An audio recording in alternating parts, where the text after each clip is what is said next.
It is 4 a.m. in Denver, Colorado. It's 6 p.m. in Hong Kong. I'm Monita, Rajpal. This is World One, live from London. In just a few hours, one of the most keenly awaited events in any U.S. presidential election will take place. The first debate of the fall campaign. President Barack Obama and his Republican challenger Mitt Romney square off in Denver, Colorado. Some of tonight's debate will depend, of course, on how the candidates handle these issues. But as Jim Acosta reports, they'll also be judged on how they handle each other.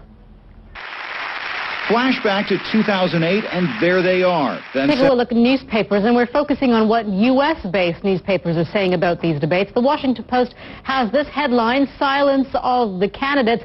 It's an editorial that says now that the campaign has reached its first debate and possibly its final pivotal moment, we hope the candidates will devote more attention to the future. The Boston Herald has an opinion piece with this headline, "Debates rarely make or break," and it goes on to say events in the real world matter more than the debates. News that changes perceptions of the economy or surprises on the international front could determine the winner. Only in the absence of other news could a slight change in the race coming out of the debates be decisive. And finally, the headline in the Wall Street Journal is "Campaign Debates, Debatable Value." It's a comment piece that says, while watching the forthcoming presidential debates, try to remember that glibness, quick out of the starting gate responses, a taste for one's opponent's jugular, all the things one doesn't need or want in a president are likely to win the day. We want to get a preview of tonight's debate. Joining us now live from Denver is CNN's political director, Mark Preston. And Mark, a lot of people will be looking at how they handle the questions, but also how they are with each other. How much is personality going to be a major factor in this election? Well, it's going to be a major determining factor about who wins tonight's debate. It's mano a mano, Mark. It should be actually interesting watch tonight on this debate. We'll hopefully all stay up to watch that as well. All right, Mark, thank you so much for that. You are watching World One live from London. The ferry involved in one of Hong Kong's worst ever maritime disasters had just undergone safety tests and passed. The company that owns the vessel said it was checked just last month.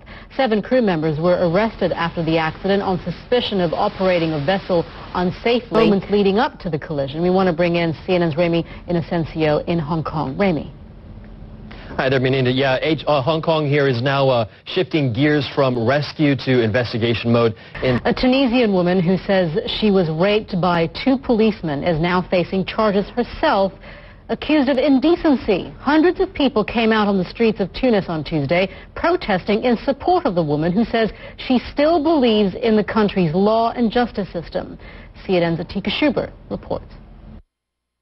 The alleged victim was parked here with her fiancé when 3 policemen ordered the couple out of the car. After almost a decade of legal battles, the UK High Court could today make a final ruling to extradite a Muslim cleric and 4 other suspects to the US. Dan Rivers is at the court in London. He joins us now. Dan, when can we expect some sort of verdict? Well, they now finally are on to Abu Hamza's case. They've been dealing yesterday with 2 of the other 5 men. And thank you, Dan Rivers there at London's High Court.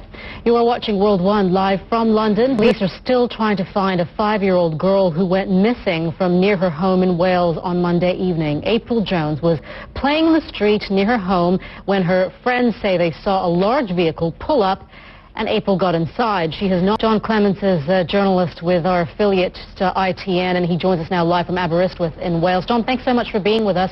This April Jones went missing Monday evening. How much of this is now a race against time? Very much so. You get the sense here now that police are increasingly concerned about her well-being, more so than ever. That we appreciate it. You're watching World One live from London. Coming up, attackers strike at the heart of the Syrian, have killed and injured dozens in the Syrian city of Aleppo. The UK-based Syrian Observatory for Human Rights says car bombs exploded. Bush is following developments for us from Lebanon. He joins us now live from Beirut. Nick, give us an update again on the latest on these attacks in Aleppo. Well, Sadal al-Jabri Square, key to the regime here. Many hotels there. A massacre at a Nigerian university could have been triggered by a dispute over a student election. 25 people were killed Monday night when men armed with guns and knives descended on the university in Mubi. That's in northeastern Nigeria. I love that music. Well, this season's Champions League continues to throw up some surprise results, and last season's runners-up, Bayern Munich, were the latest big name to get a surprise. Alex Thomas is here with that. But first, some late-breaking details of something else. That's right, mate. In the last half an hour, the England and Wales Cricket Board have confirmed, and let me read out the statement for you, that they've reached... Maybe. Oh, you wouldn't want to... Yeah, never mind. Thank you for that, Alex. Pleasure. You are watching World 1 live from London. Coming up. Welcome back. You're watching World 1 live from London. Solomon Howard is a man we want to introduce you to. He knows what it is to be poor, to be homeless, even short of food, but he had the good fortune to be endowed with a rare talent, one that eventually took him to the stage of the Washington National Opera. CNN's Barbara Starr met Solomon and heard his remarkable story. My Lord, what a morning. 31-year-old Solomon Howard sings to the rich and powerful Washington. He'd be perfect for that. Well, this is China's Golden Week. It's a celebration of their national holiday and the country's biggest travel week. Mari Ramos has been keeping an eye on the weather as there are millions who are hitting the road there, Mari. Millions indeed, 86 million.